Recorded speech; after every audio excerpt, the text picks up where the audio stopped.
リスナーの皆さんにちょっとお聞きしたいんですけど、最近スーパーで買い物をした時に、違和感を覚えたことってありませんか？違和感と言いますと、ですね、1年前と全く同じものをカゴに入れているはずなのに、レジでの支払い金額が明らかに高くなっているなとか、あるいは同じ予算内に収めようとすると、カゴの中身がなんだかスカスカになっているみたいな。なるほど。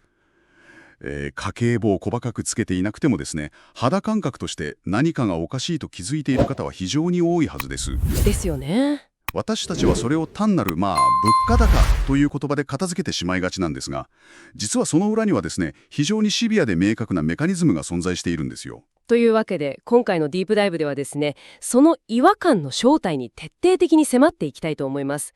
今回も膨大な資料をご用意していまして。はい、米国エネルギー情報局のデータから始まりまして、MIT の研究者による地政学リスクのレポート、それから日本貿易振興機構、いわゆるジェトロの海運データですね。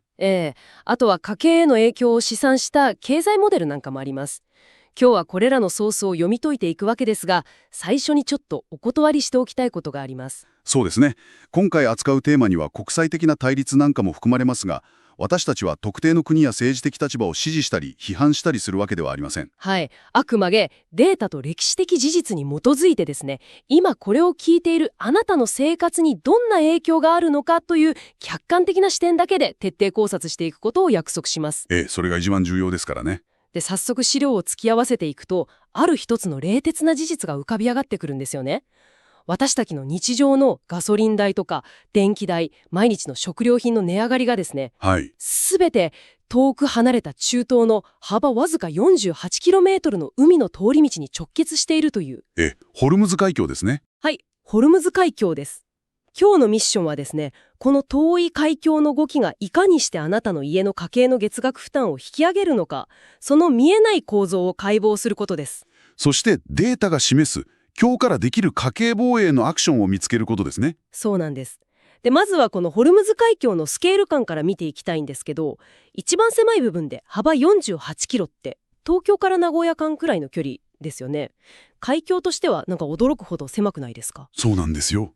地理的に見ればほんのわずかな隙間に過ぎないんです。でもですね、米国エネルギー情報局の2023年のデータを見ると、その重要性が異常なほど最大適していまして、異常ですか？世界の海上石油輸送量の実に約 20% から 30% が毎日この狭い海峡を通過しているんです。20% から 30%。はい。量にしてですね、1日あたり約1700万バレルに上ります。1700万バレル。ちょっと数字が大きすぎて想像がつかないんですけど。そうですよね。東京ドームの体積で換算すると分かりやすいかもしれません。およそ50杯分に相当する石油です。東京ドーム50杯分。それが毎日です。毎日この48キロの隙間をすり抜けて世界中に散らばっていくわけです。毎日東京ドーム50杯分ってそれだけでも圧倒的ですけど、資料を読み込んでいると日本にとってはこの海峡の意味合いが他のヨーロッパの国なんかとは全く違うみたいですね。そこが日本が抱える特殊な構造なんです。ヨーロッパの国々、例えばドイツとかフランスなんかはですね、陸続けであることを活用してパイプラインを引いたり複数のエネルギー輸入ルートを確保しているんですよ。でも買いに囲まれた日本は原油輸入の 90% 以上を中東に依存しています。90% 以上。つまりそのほぼ全てが海路でこのホルムズ海峡という一本道を通って運ばれてくるんです。これ資料を読みながら思ったんですけど、巨大なマンモス校なのに数千人の生徒全員が通れる出口が狭い裏口のドア一つしかないような状態ですよね。それは非常に的確な例えですね。まさにそんな感じです。しかもそのたった一つのドアを塞がれたらもうパニックになるっていう。貿易ルートへの依存度という観点において日本は世界でも突出した脆弱性を抱えているんです。他の選択肢を持たないままその一つのドアに文字通り国の生命線を預けている状態なんですね。いやー、怖いですね。でもこれだけグルーバル化が進んで日本も太陽光発電とか EV とかいろいろ新しいテクノロジーを導入しているじゃないですか。はい、確かにエネルギーの多様化は進んでいますね。いくらなんでもそのドアが一時的に塞がったくらいで私たちの生活が立ち行かなくなるようなパニックって今の時代に本当に起きるんですか？そう思いたいところなんですが、社会のベースラインを支える部分での化石燃料への依存は根本的には変わっていないんです。資料にある過去のデータがその問いに対する明確な答えを示していまして、過去のデータというと、最も象徴的なのが1973年の第一次オイルショックです。スーパーからトイレットペーパーが消えたというあの有名な出来事ですね。はい。第四次中東戦争を機に、アラブ産油国が石油を一種の武器として使い、輸出制限を行いました。当時の警戒データを見ると、その破壊力がよくわかるんです。具体的にはどれくらいの影響があったんですか？日本の消費者物価上昇率は約 23% に達しまして、翌年には戦後初となるマイナス成長を記録しています。ガソリン価格に至ってはですね、半年余らずで約3倍にまで跳ね上がっているんですよ。半年で3倍。今のガソリン価格がリッター170円だとして、それが突然500円を超えるような世界ですよね。そういうことになりますね。でも、それって50年前の話ですよね。さすがに日本もそこから学習して、リスクには強くなっているんじゃないですか？残念ながら、別のレポートが指摘している1990年の湾岸戦争のデータを見てみましょう。イラクがクウェートに侵攻し、ホルムズ海峡周辺の緊張が最高潮に達した際ですね。はい。原油価格は1バレル約20ドルからわずか数ヶ月で40ドルへと、あっという間に2倍に急騰しました。ということは根本的なシステム自体は何も変わっていないと。そうなんです。むしろ現代の方がグローバルなサプライチェーンが複雑に絡み合っている分ですね、一つの目詰まりが引き起こす連鎖的な影響は昔より大きくなっている面すらあるんです。なるほど。物理的な依存構造が変わっていない以上、過去の歴史はいつでも再現される可能性があるわけですね。ええ。そして、ここからが今回の資料の中で私が一番背筋が凍った部分なんですけど、私たちは今、海峡が封鎖されたらどうなるかという予行演習をまさにリアルタイムで見せつけられているんですよね。おっしゃる通りです。ジェトロの海運データなどが詳細に分析している2024年の航海危機ですね。イエメンの武装組織フーシ派が航海を通過する商船を攻撃し始めたという事態ですね。はい。これはホルムズ海峡ではありませんが、同じ中東の極めて重要な海上ルートで起きたチョークポイントの麻痺として何が起きるかを克明に示しているんです。チョークポイントというのは航海上の要衝のことですね。この航海のルートというのは世界の貿易においてどれくらいのウェイトを占めているんですか？スエズ運河へ抜けるこのルートは世界の貿易量の約 15% を占めています。ジェトロのデータによると2024年2月の時点でスエズ運河を通過する船舶数は前年同期と比べて 51% も減少したんです。半分以上の船が通れなくなった。じゃあその船たちはどこへ行ったんですか？荷物を運ばないわけにはいかないですよね。仕方なくアフリカ大陸の南端希望網をぐるっと回る大誘拐ルートを選ばざるを得なくなりました。世界的な海運大手が次々とこの決断を下したんですが、はい。ここでコストの連鎖という恐ろしいメカニズムが発動するんです。迂回することで1回の航海あたりおよそ1週間から10日の遅延が発生します。回り道するわけですからね。これにより1航海あたりの追加の燃料費だけで約100万ドル、日本円にして約1億5000万円が飛んでいく計算になるんです。1回の航海で1億5000万円。いやでも私が疑問に思ったのはそこなんですよ。燃料代が余計にかかるのはわかります。でも資料によるとコンテナの運賃がわずか数ヶ月で 137% も跳ね上がっていますよね。ええ、そうです。燃料代の増加だけにしてはちょっと上がり幅が異常じゃないですか？そこがまさに現代のサプライチェーンの恐ろしいところなんです。船が10日遅れるということは単に燃料を食うだけじゃないんですよ。と言いますと、アジアからヨーロッパへ行った船が本来ならすぐ戻ってくるはずなのに10日遅れる。するとどうなると思いますか？ヨーロッパに船がとどまっているから。アジアの港では次の荷物を詰める空のコンテナが足りなくなるんです。コンテナ自体がヨーロッパ側で渋滞して戻ってこないから、アジア側でコンテナ不足が起きるんですね。その通りです。世界中で船とコンテナのスケジュールが狂って、限られたコンテナを奪い合う競争が始まるわけです。だからこそ、運賃が 137% という異常な高騰を見せるんですね。いやー、そういう連鎖があるんですね。結果として、スエズ運河の通行量に依存していたエジプトは、約1兆1000億円もの損失を出しましたし、海運大手全体での追加燃料費は約300億円に達しました。つまり、海運会社が払ったその追加コストやコンテナの奪い合いで跳ね上がった運賃は、最終的に商品価格に上乗せされて、回り回って私たちがスーパーのレジで払うことになるわけですね。しかもこれ、世界の貿易量の 15% を占めるルートでの話ですよね。はい、そうです。もし世界の石油輸送の20から 30% を占めるホルムズ海峡で同じこと、あるいは完全な封鎖が起きたら、影響は文字通り、この数倍のスケールで世界のエネルギー市場、そして日本の家計を直撃することになりますね。そこで次の大きな疑問が出てくるんです。ソースを読んでいると、じゃあ具体的に何が値上がりするのかという波及効果の話が非常に興味深くて、はい。ホルムズ海峡が溜まったら真っ先に車のガソリン代とか火力発電のための液化天然ガス LNG ですね、これが上がる。ここまでは誰でも想像がつきます。ええ。でも影響はエネルギーだけじゃないんですよね。はい。石油のもう一つの顔、つまり素材としての側面に目を向ける必要があります。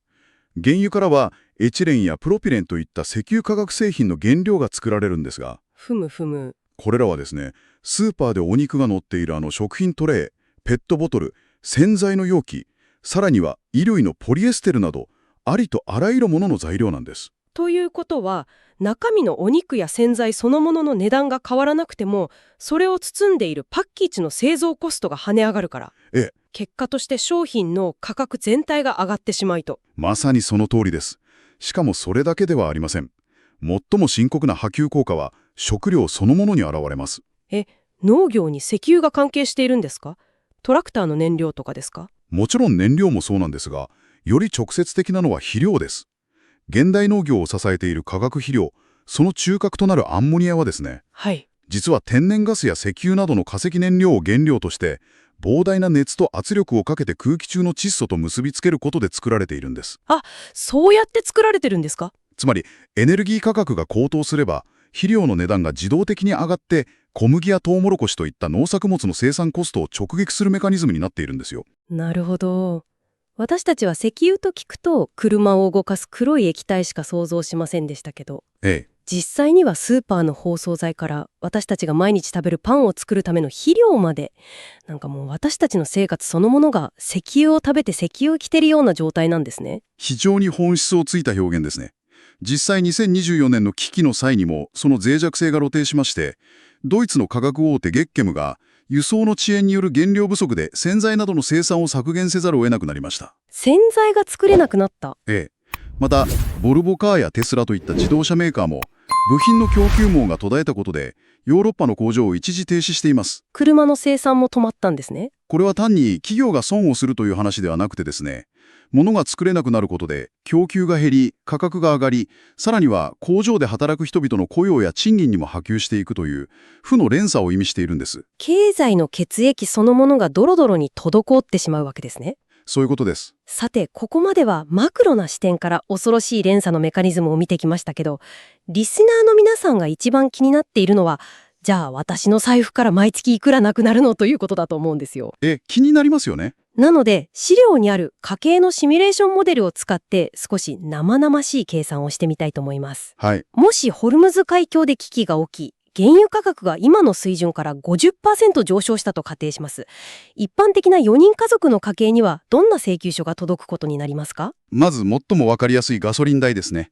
現在1リッター170円前後だとすると、それが250円を超える可能性があります。日常的に車を使う地方の家庭などであれば、ガソリン代だけで月に3000円から4000円の負担増になります。月に4000円。これだけでも結構痛いですが、まだまだ序の口ですよね。ええ。次に光熱費です。LNG などの発電用燃料が高騰するため、電気代とガス代で月額2000円から4000円の追加負担が見込まれます。ふむふむ。そして、先ほどお話ししたプラスチック包装材や肥料高騰の波及による食費や日用品の値上がり。これが月に3000円から6000円規模でのしのしかかってきます。ちょっと待ってください。ガソリン代や光熱費よりも食費や日用品の値上がりの方が家計へのインパクトが大きいんですか？そうなんですよ。エネルギー価格は全ての商品の製造・輸送コストの土台になっているため、波及範囲が圧倒的に広いからです。ガソリンで4000円、光熱費で4000円、食費などで6000円。